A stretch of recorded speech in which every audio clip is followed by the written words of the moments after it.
Olá, queridos irmãos e irmãs. Estamos aqui para mais uma terça-feira votiva aos santos anjos. E hoje vamos falar acerca de nossos anjos da guarda em relação à guarda de nossa pureza. O sexto mandamento da lei de Deus fala-nos não pecar contra a castidade.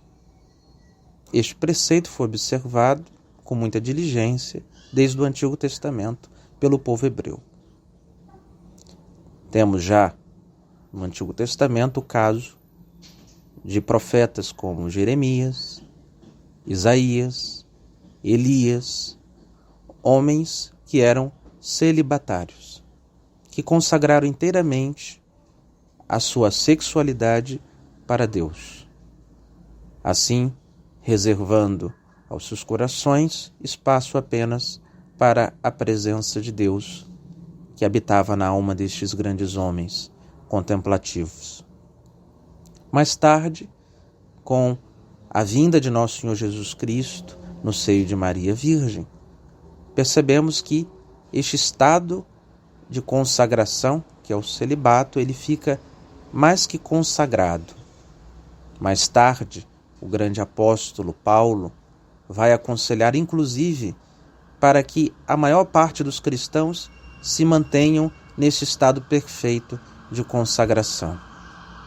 Mas sabemos que a virtude da castidade, ela não está de maneira exclusiva para os celibatários.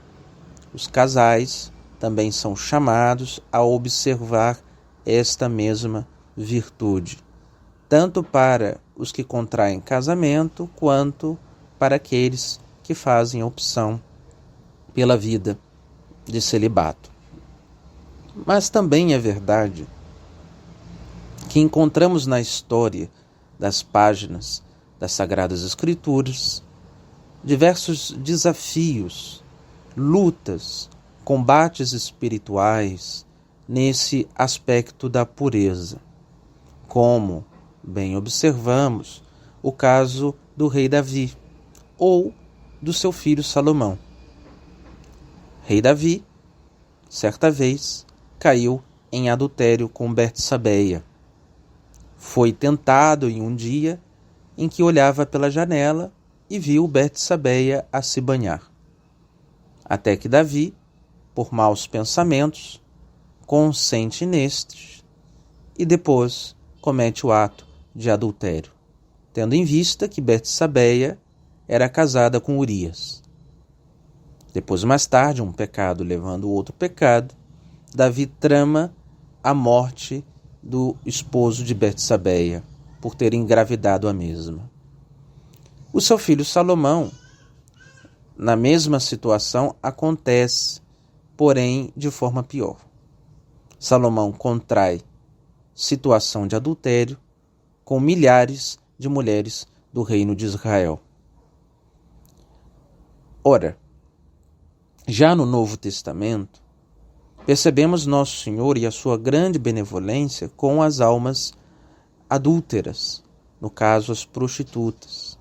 E o Cristo as convida para uma vida de perfeição, ao ponto que Maria Madalena, que era uma prostituta, depois torna-se a testemunha de sua ressurreição, largando assim a vida de moralidade para trás e reconhecendo na vida de pureza, tendo como mestra a própria Virgem Maria, Madalena é irreconhecível a partir de então, depois que faz a experiência profunda da fé. São João chega a afirmar que nela habitavam 7 demônios que Jesus expulsou. Isto para que tenhamos ideia de que se a pureza atrai sobre nós a presença dos santos anjos, a impureza atrai sobre nós a presença do demônio. Quando Jesus expulsou 7 demônios de Maria Madalena, estes lá habitavam pelos pecados de imoralidade que a mesma havia caído. Os pecados contra a castidade fazem os demônios se alegrarem e zombarem de Deus que habita na alma humana, principalmente aquela alma que tem a presença de Deus pelo sacramento do batismo.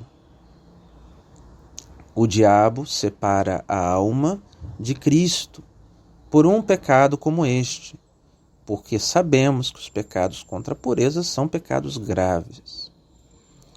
Ora, temos que observar a grande importância da pureza para dispor as nossas almas ao grande dom da fé. É bem certo que, pelo dom sobrenatural da fé, ela elevará este hábito externo que tentamos, pela prudência, fugir das ocasiões, tentamos fazer mortificações, para assim adquirir a virtude da castidade.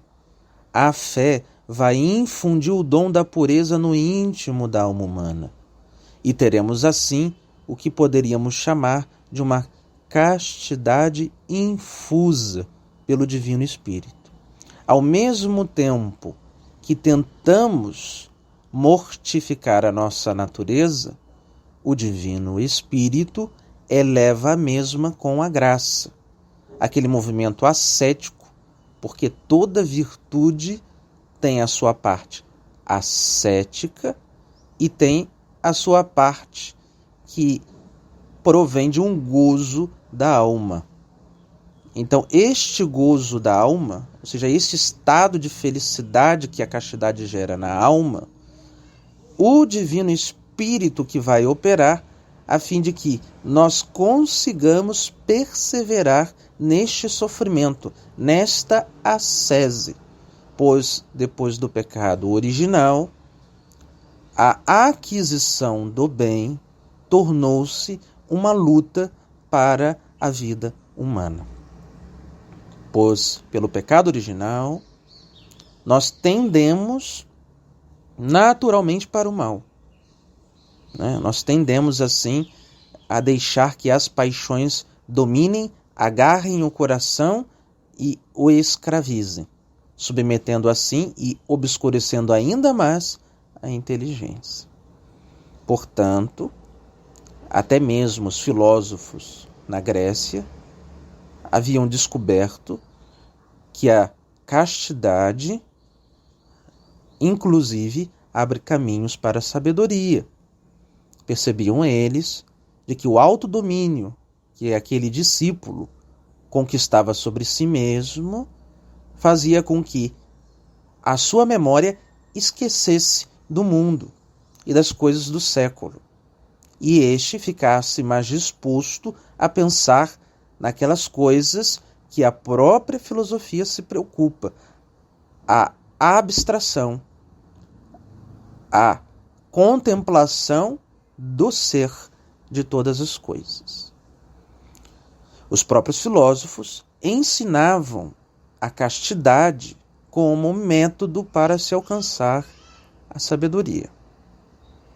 Ora, os nossos anjos da guarda foram colocados ao nosso lado com uma missão de salvar as nossas próprias almas. E por isto Deus colocou os nossos anjos ao nosso lado, pelo fato de levarmos um tesouro, como disse São Paulo, em um vaso de barro. Ou seja, o vaso é tão frágil que pode vir a perder este grande tesouro. Os nossos anjos ajudam-nos a guardar este grande tesouro, que são as nossas almas lavadas pelo sangue de Nosso Senhor. Um dos pecados que fazem ameaçar a alma são os pecados contra o sexto mandamento. Se a soberba foi o que levou os anjos para o inferno, os pecados contra a castidade é o que mais povoa o inferno de homens, pois é o pecado mais recorrente na natureza humana, depois do pecado original, tendo em vista que nas paixões o movimento mais intenso do concupiscível é o movimento da sexualidade. A sexualidade é o apetite de prazer mais forte que existe dentro da natureza humana. Como as paixões estão desordenadas depois do pecado, e agora nós vamos precisar fazer um movimento ascético, onde a vontade terá que dominar estes impulsos sensíveis que tentam lhe dominar. A vontade terá que ter esse autodomínio. Então, nós precisaremos de sacrifícios, asceses, renúncias, uma vida mais austera, como também nós vamos precisar de um dom de Deus, um dom da graça, como disse Santo Agostinho, que havia entendido que não era possível chegar à pureza sem implorar a Deus esta graça. E Deus terá que nos ajudar a perseverar neste sacrifício, né? No sacrifício de dominar os nossos corações e elevar os nossos corações a uma experiência de amor mais profunda do que esta que nos afoga pelas paixões e sentimentos. Então a caridade é aquela experiência mística de amor em que os santos anjos experimentam diante de Deus, e os santos nesta vida experimentaram em meio a êxtases, em meio a consolações divinas na oração. Ora, Santa Teresinha havia dito: a castidade nos faz irmãs dos anjos. Está certíssima esta frase dela, pois a castidade é aquilo que mais nos aproxima aos seres angélicos, que são puros espíritos. A castidade, vai dizer Santa Teresinha, nos torna irmãs dos santos anjos. Os santos anjos são esses seres de extrema pureza. E a pureza nos anjos é o que nos atrai, é o que encanta os nossos sentidos. Já o demônio, percebemos que ele é horripilante, o demônio é feio, o demônio não tem beleza, a beleza dele foi destruída, a pureza do demônio foi destruída, porque agora o que existe na vontade demoníaca é a malícia. E o que existe na vontade angélica é a pureza de intenção.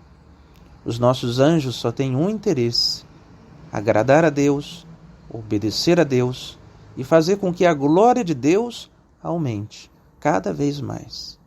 Então os nossos anjos possuem uma pureza infinita. E eles almejam que nós cheguemos a esse estado de pureza, até mesmo para que possamos nos unir em amizade com eles.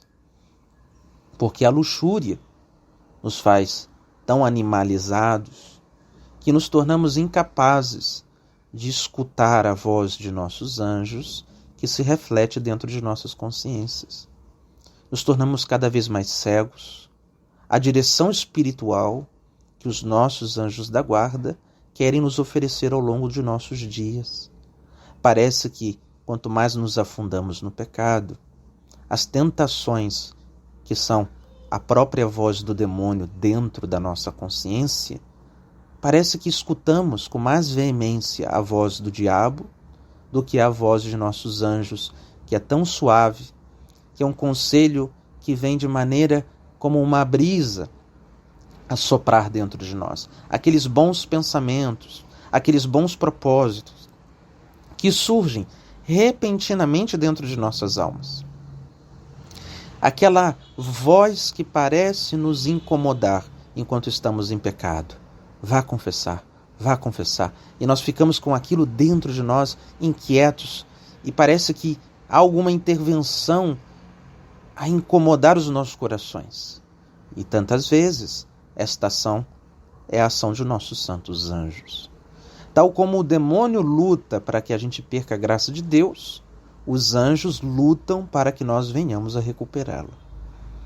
Inclusive, quando estamos em pecado, nós podemos rezar os nossos anjos da guarda, pedindo a estes que nos levem a um padre, que ele providencie um sacerdote para devolver os nossos estados de graça. E podemos pedir E tantas vezes vamos perceber que de repente aparece um sacerdote. É um grande milagre que os nossos anjos podem nos ajudar. Na vida do Padre Pio, conta-se que as pessoas chegavam no convento e ele já não estava mais atendendo confissão. E ele ensinava para as pessoas que, quando precisassem dele, que chamassem ele por meio do anjo da guarda. E as pessoas começavam a rezar pelo anjo da guarda de Padre Pio. E de repente, do nada, Padre Pio aparecia para atendê-las em confissão. As pessoas ficavam maravilhadas, como o Padre Pio era pronto e escutava imediatamente a intervenção do anjo da guarda. Porque era um homem santo, era um homem que sua consciência era límpida como um cristal. E quando o anjo lá lhe falava, Padre Pio enxergava todos os conselhos, tudo que o anjo dele assim lhe tinha para dizer. Nós podemos fazer esse progresso espiritual acerca de uma experiência pessoal com os nossos anjos. Nós podemos avançar, ascender na escuta da voz angélica. Mas para isto, nós precisaremos desta virtude como um primeiro degrau, a castidade. Pois uma alma impura faz com que os nossos santos anjos tenham muita dificuldade para penetrar no nosso íntimo.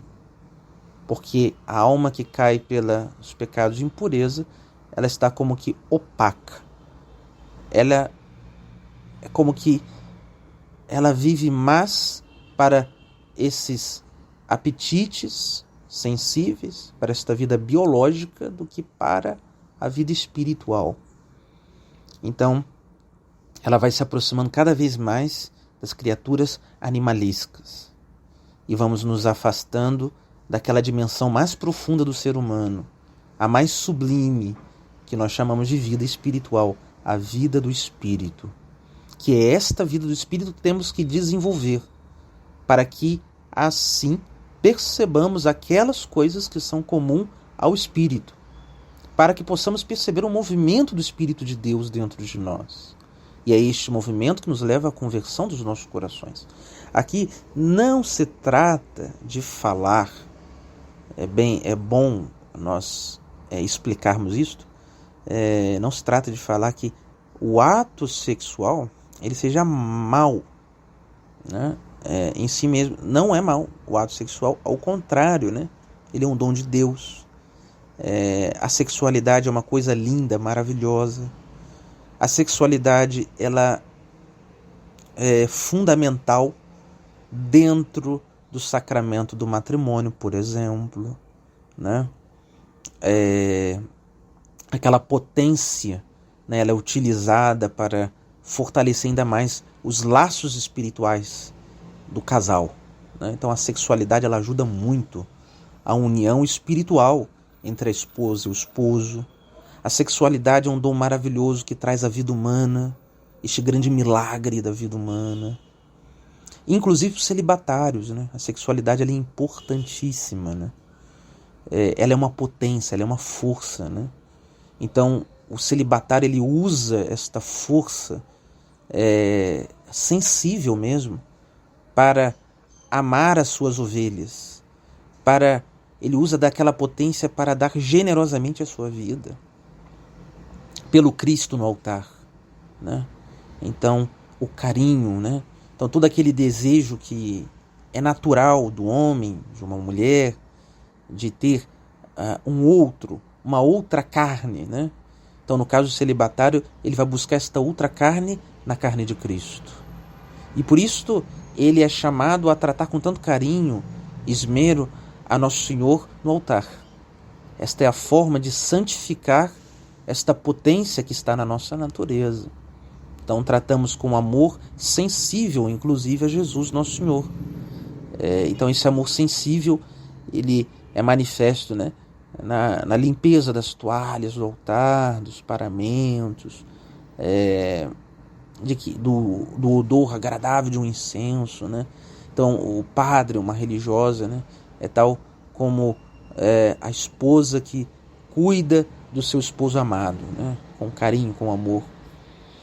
Portanto, o que nós temos que entender é que esta potência, ela deve estar submetida à verdade, a verdade que brilha lá na nossa inteligência.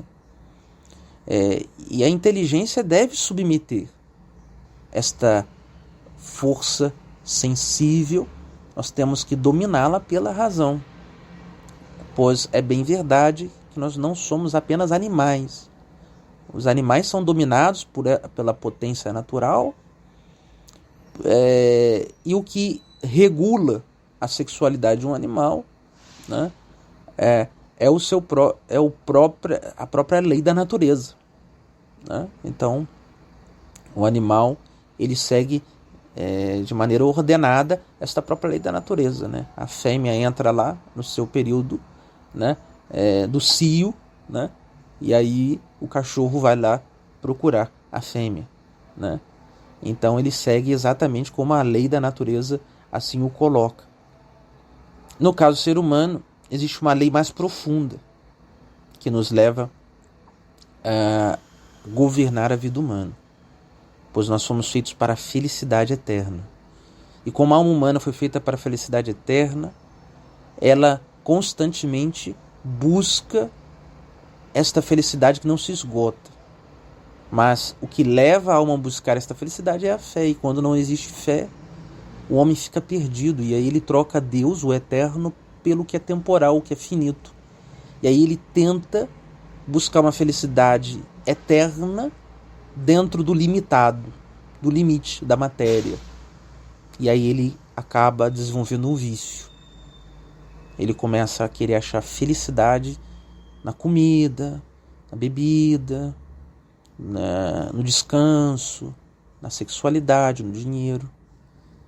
Mas estas coisas são limitadas, né? E aí ele sempre sente mais sede, mais sede, mais sede. E ele não entende, né, como que quanto mais sexo o homem faz, mais vontade ele tem. Não basta uma única mulher. E, na verdade, essa sede é a sede de Deus. Então, quando Deus preenche a alma humana, nós ficamos saciados. E aí, até no matrimônio, a própria sexualidade, ela se torna um dom de um transbordamento da graça de Deus, do íntimo da alma humana.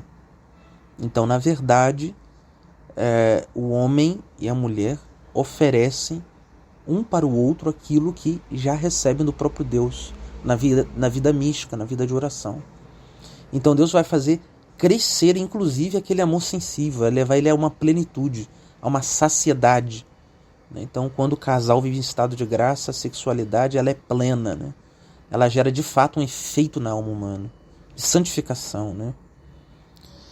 E os nossos anjos querem muito nos ajudar, né? Eles querem nos ajudar a guardar a pureza, a guardar os sentidos, né? Então existem intervenções dos anjos dentro da nossa consciência para coisas perigosas, na internet, no celular. Temos que ficar atentos, né? Aquela alerta que vem na nossa consciência, né? Será que não está tarde? Será que é imprudente? E esses reflexos que vêm lá na consciência é a tentativa dos nossos santos anjos de nos governar, de nos guiar, de nos orientar.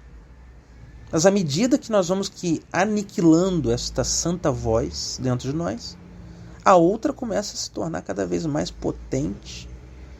Aquelas sugestões vão se tornando cada vez mais fortes dentro de nós. E assim vamos perdendo aos poucos o contato com Deus e o contato com as criaturas angélicas, espirituais, que são os anjos. Por isso, o ser que está mais preocupado com a nossa pureza são os nossos anjos. Lembrando o que Jesus tinha dito lá no Sermão da Montanha: só os puros verão a Deus. Só os puros verão a Deus. A pureza é condição para a contemplação divina, tanto no paraíso quanto aqui, porque a fé nos leva a esta visão de Deus. Portanto, se só os puros verão a Deus, nós precisamos da pureza para avançarmos no dom sobrenatural da fé. E um dos primeiros efeitos que a fé quer gerar na alma humana é o amor pela pureza. É vencer a carne. É fazer com que a nossa carne seja crucificada mesmo. É isto que a fé quer gerar no nosso interior, pois a fé vai levando a nossa vontade a uma pureza de intenção. Ela purifica o nosso amor, a fé. Ela torna o nosso amor cada vez mais elevado, cada vez mais divinizado. A fé gera em nossa vontade a caridade divina, que é um grande dom de Deus. Então, por isso, os nossos santos anjos são estas criaturas que a gente percebe, né? As mães gostam muito, as crianças sempre botar anjinhos no quarto, né? Os anjinhos ali e tal, porque as crianças fazem nos lembrar muito, né? Da pureza dos santos anjos, não é assim? Jesus as compara com o próprio reino dos céus, as crianças. Então, sem dúvida que quando falamos de anjo, a primeira coisa que vem na nossa cabeça é a pureza, é a santa pureza. Então nós temos que cada vez mais implorar aos nossos anjos da guarda que nos ensinem esta vida de pureza em que eles são tomados pelo amor divino.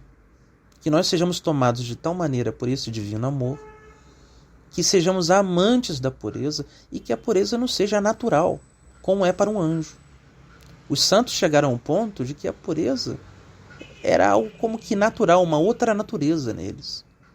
Eles viviam aquilo de maneira tão solidificada que não tinham mais ameaças. Eram pessoas que podiam desafiá-los, que eles enfrentavam com toda a paciência as adversidades na tentação nesse campo, apesar de serem sempre prudentes, né? Mesmo que eles tinham um dom sobrenatural de pureza na alma deles, eles, por humildade, sempre agiam pela prudência, né? Então, é preciso implorarmos sempre aos nossos santos anjos este dom, e eles de fato querem nos ajudar bastante a viver este dom. Que possamos meditar sempre no mistério angélico, começar já um diálogo com os nossos anjos, e neste diálogo íntimo, todos os dias, com muita simplicidade, a gente pode pedir a eles: meu santo anjo da guarda, ajude-me neste dia a não perder a pureza de minha alma. E ele vai nos ajudar nesse requisito. Afastai de mim todas aquelas pessoas que possam me levar a pecar contra a castidade. Façamos isto e vamos ver os bons resultados.